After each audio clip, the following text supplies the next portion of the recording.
Good morning, guys. I hope you're doing well. It's February 6, 2018, and my name is Alejandro Zambrano, Chief Market Analyst with Trade Captain in Amana Capital. Sorry to keep you guys waiting. I know it's a bit late already. It's 9:09 a.m. in London this beautiful morning. And yes, having some technical issues, and that's why it took some time to get things going today. But no worries, in the next 600 seconds, that will be the next 10 minutes, I'm going to provide you guys with a quick overview of the markets.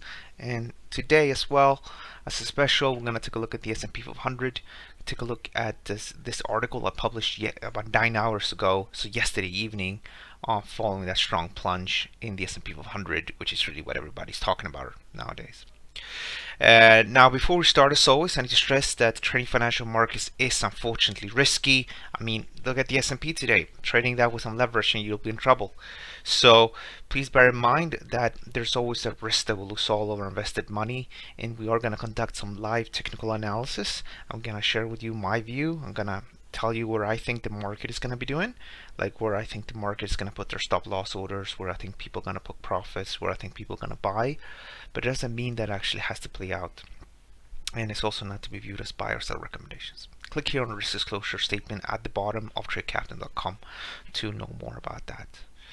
Okay, let's get going. And good morning, Brian, and good morning, everybody else that is watching. I see quite a lot of people here this morning, which is awesome. Thank you so much for when you started this just a few days ago. No, sorry, like 2 months ago, we started this webinar series. I think we had like 2 people.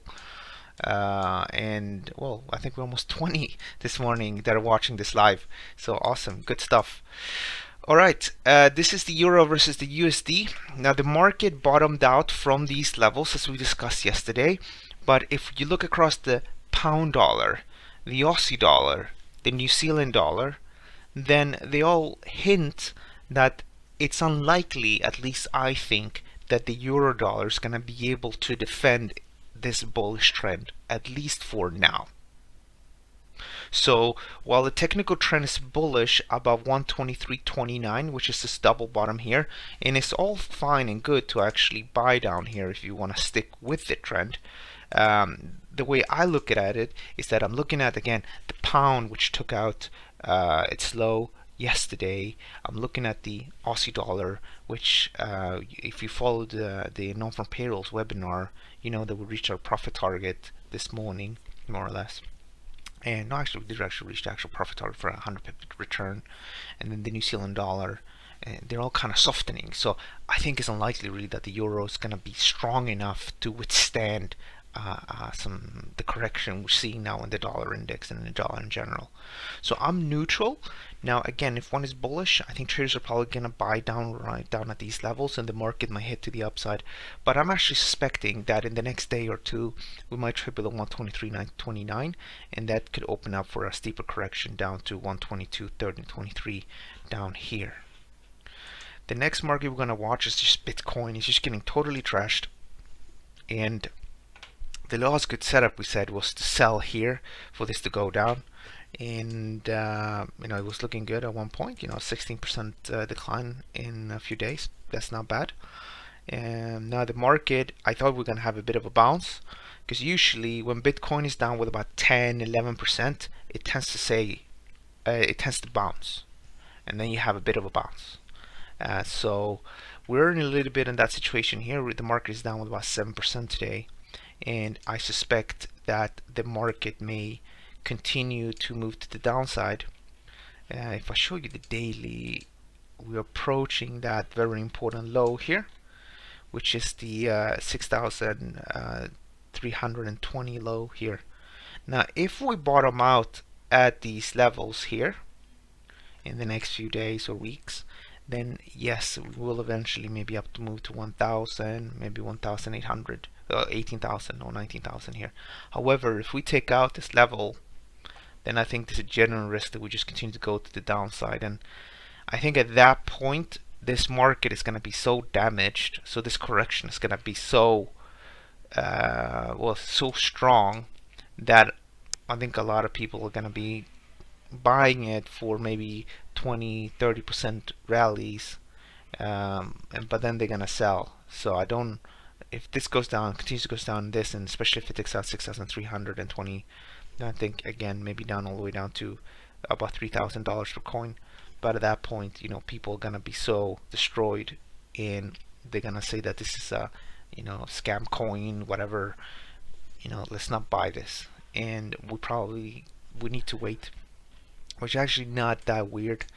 It has happened in the past. It happens with all the big markets, and that is that after like an amazing rally, for example, when it was at $3, it went all the way up to $900, and then you had a bear market for about 2 years, and here we had a very strong market here as well. So again, if this just starts to break for more levels, I think again it's gonna be a bit of a boring market for some time, and people are just gonna be not willing to buy it because most people they know lost money on it, so people are not gonna trust it. Now from a technical point of view, we took out a bunch of lows. Again, the next low is 5,637. Following that, you have another low here, which is 5,009, which also happens to overlap to some extent with this high here from September last year. Then you have another support level down here, which is the October 4th low of 4,120. So what happens here, as you know, we take out a low, goes to the next level, and next level. As for now, we're so close to this low, so I don't care that everybody's selling. If one is willing to short here, then there's high risk here that you can get in trouble. The last high is up here, right? So because of that, the risk reward ratio is just terrible if you want to short. People that are obviously just want to cover and minimize their losses. So people that take stop loss orders now, and people that are maybe getting out of break even or something like that, these people, it's these guys that are selling here. It's not necessarily people that are looking to sell and make money on this, as you can do if you trade with a CFD broker. So those guys, I think they're gonna wait for a correction. For the EMA and first fib is at 7,820, and then I think down to the same low, and I think we can probably, well, this is the actual high, right? So up here maybe a little bit higher, but the market should really just roll over here and then try to reach this low again. So I'm bearish on that pullback. Here's crude oil. We got stopped out. We took out the low here.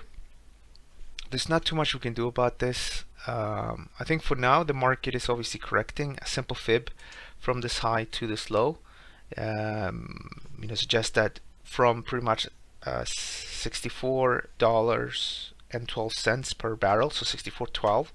I think from these levels all the way up to say 65, I think traders are going to be quite happy to look to people that bought are going to unload those positions, and people that are looking for some sort of correction are probably going to look to sell here. And I think stops are probably going to be at say 65.79 up here initially, and then probably lower to this high. Here's the price of gold. Gold is decoupling a bit from the euro dollar and all these markets, and it's receiving a bit of a lift here on the back of the strong decline in the stock markets. And here technically it's still bearish, and I'm happy to be bearish below 1,352. I don't actually think the stock markets are going to continue to plunge either too much more. We're going to talk about that in a minute, and with that in mind, I'm happy to be bearish as long as trade below this level here.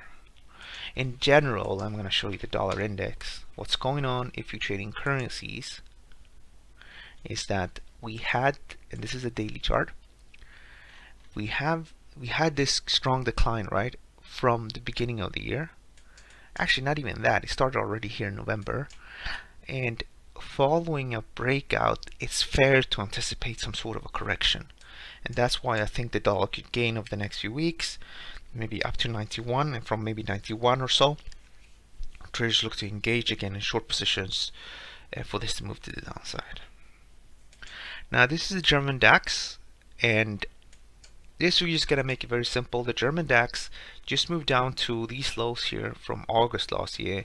We spent a good couple of days here from the 1st of August until the first week of September. So this is a nice solid low.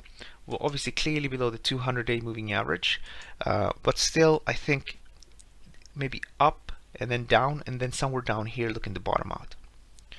Now let's take a look at the S&P 500. Which I think is a very, very interesting market right now. So the market here, actually let's load an CFD.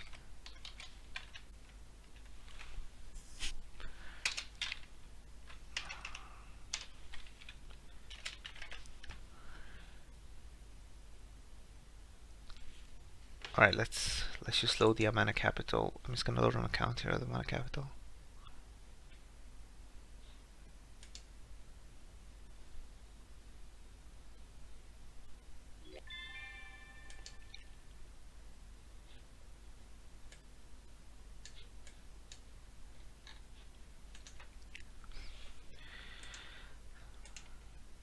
Just give me a second. I managed to. There we go. Okay, this is exactly what I was looking for. So yesterday in the S&P 500, as you know, we created a massive, or we declined strongly. So the market from its high to its low is down with about 12%. If I take a simple fib from this low here, which is despite falling the presidential election, what's also interesting is that it's in essence kind of the breakout level when the trend resumed. Then I get these three levels. So the market moved to the first fib, it touched base with the 200-day moving average and so far has bounced. This is a good candle. It tells me that we're seeing the end of this sort of market, or sort of decline, and this could easily squeeze to the upside. But ideally, I mean, if one is not already long, it just closes where we are, goes down a bit, and then one could buy. Because I think that it's unlikely that the market is gonna decline much lower. So obviously opening up an aggressively bullish position here. So if the market just goes down with 5%, you'll be in trouble. It's probably not a good idea. But I do think that around this section here, the market should gain. And I also think it's very unlikely, personally I think it's very unlikely that we're going to have like a 20% decline, that we're going to go all the way down to these levels. So I definitely think that bargain hunters are now looking to buy around these levels, and they're looking for maybe up and then maybe down, but then eventually later this year, maybe 3 months from now or so, it could potentially be higher. There's also signs of that happening. So this is an update I did yesterday at 11:08. The S&P at that point was at 2623. And one way you can kind of determine if the market is oversold enough is to load the VIX index. So this is the VIX index. This is data from 2010, and this is a weekly chart. Now what you can see here is that since 2010 the VIX is going to go up to 40, at one point maybe up to 53. But around these levels, if you would compare this with the actual index, you tend to see the market peaking, bottoming out, sorry. So the S&P bottoms out when we are at these levels. So this is a nice index that kind of confirms my view that the market is potentially looking to bottom out. The other part as well here is another cool index, which is called the CNN Fear and Greed Index. And this one is a combination of VIX. In fact, there's a bunch of stuff that goes into it. And it's a free indicator you'll find online. You can just search for Fear and Greed Index, or you can just load this article and click on source down here. So it's stock market price breadth. It's stock price strength, but a different measure.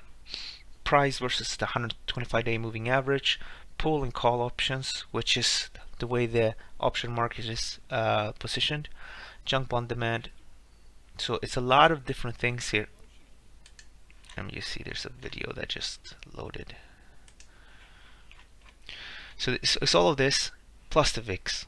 And if you look at this index, it is as oversold as it was at its extremes at 2017 and very close to the extremes in 2016.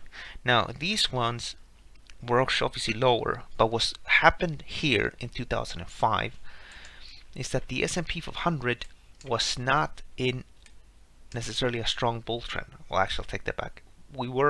This is 2015. So you see here that decline, that strong decline followed consolidation in obviously what was a bull trend. But this was a complicated time in 2015, 2016. And that is why 16 and 15 lows here are much lower than the ones we've seen here. So in all, this tells me that people already obviously started buying, because you can see that just on this candlestick here.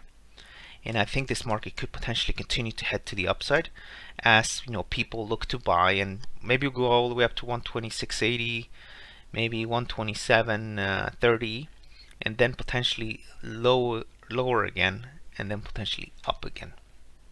And again, I think personally it's unlikely that we're going to slip much lower than 2,284. So the way I would go about here is, in essence, being one of those bargain hunters, buy with some, and obviously if it goes down to 22,284, it's gonna sting a bit, but it's not gonna be the end of the world. As trading and investing should always be, because 3 months from now I think we're gonna be higher. Okay, I think we spent a little bit more than 600 seconds, but let's see here. Okay, so I got a question here. Do you have webinars on other pairs daily too?